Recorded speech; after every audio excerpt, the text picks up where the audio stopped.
ఇంట్లో చేపలు ఆక్వేరియం పెట్టుకోవచ్చా అనేది ఒకటి. ధర్మ సందేహానికి ఏంటంటే తప్పకుండా పెట్టుకోవచ్చు. మీనం అంటే ఏంటంటే రాసుల్లో కూడా మీనరాశికి ఒక అధిపతి బృహస్పతి, గురువు కాబట్టి అంటే బంగారం. బృహస్పతి అంటేనే బంగారం, తెలివి, బుద్ధి, అత్యంత డెవలప్మెంట్. ఒక్క 2 చేపలు కలిస్తే కోట్ల కొద్దీ చేపలను పుట్టించగలవు. అందుకని ఏ పని చేసినా కూడా అత్యంత అభివృద్ధి చెందే అవకాశం ఉంటుంది. దానికి జాగ్రత్తలు కంపల్సరీ తీసుకోవాలి.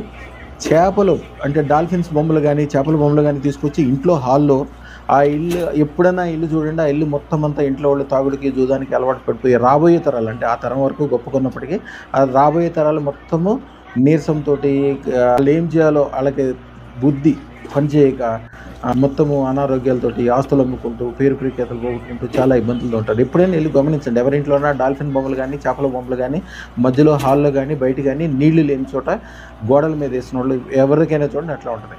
కానీ ఎవరైతే నీళ్ళల్లో చేపలను పెడతారో అంటే లోపల ఉండేటట్టు చూసుకోవాలి. అది ఉన్న చోట బొమ్మ అయినప్పటికీ నీళ్ళు ఉండాలి.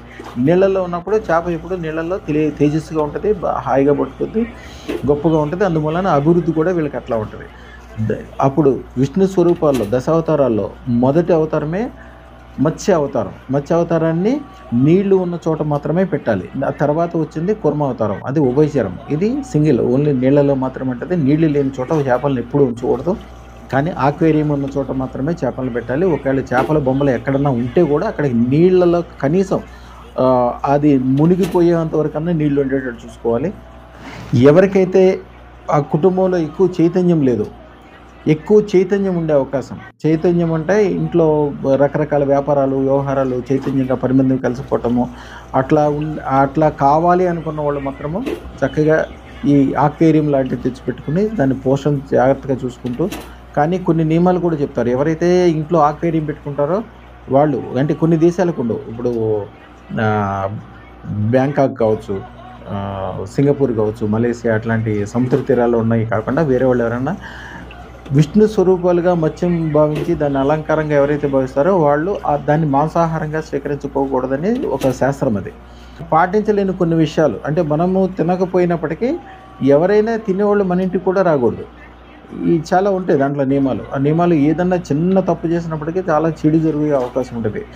ఏ మాత్రం చెడు జరగకుండా అన్ని రకాలుగా ఐశ్వర్యవంతంగా గొప్పగా తయారవ్వాలంటే ఒకటే ఒక మార్గం, అదృష్టత్వం పెట్టుకుంటారు. మీరు మంచి చేసినా చెడు చేసినా, మీరు ఏం ఆలోచన చేసినా, మీ వ్యవహారము ఏదన్నా చేయండి, మీకు తెలవకుండానే అది విపరీతమైన లాభాన్ని మీకు తీసుకొచ్చి పెట్టద్దు. ఎందుకంటే మీరు చేసే తప్పును కూడా రైట్ కింద మార్చదు. అట్లాగే అదృష్టత్వం ఒక అద్దం కంటే కూడా 1 కోటి రెట్లు ఎక్కువ పవర్ఫుల్.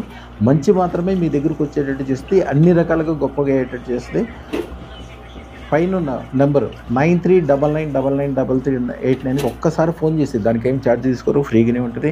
దానికి చేయాల్సిన వ్యవహారము పద్ధతి అన్నీ కూడా మీకు వివరంగా ఫ్రీగా ఇస్తారు. ఒక్కసారి కలవచ్చు, చూడొచ్చు. ఒక్కసారి ఆ నెంబర్కి ఫోన్ చేసి చూడండి. అన్ని రకాలుగా అదృష్టం కలవాలంటే ఏకైక మార్గం అదృష్టత్వం మాత్రమే. మీరు ఎప్పుడైనా మా యూట్యూబ్ ఛానల్లో టెస్టిమోనియల్ చూసుకోండి. ఇన్ని వేల లక్షల మంది ఎంత గొప్ప ఉపయోగం, 0 నుంచి హీరోలు ఎన్ని వాళ్ళు ఉన్నారు. ఈ రెమెడీస్ అన్నిటికంటే గొప్ప రెమెడీ అదృష్టత్వ అద్భుతం. ఐం హ్రీం శ్రీం అదృష్ట మహాలక్ష్మి నమః. శుభం భూయాత్.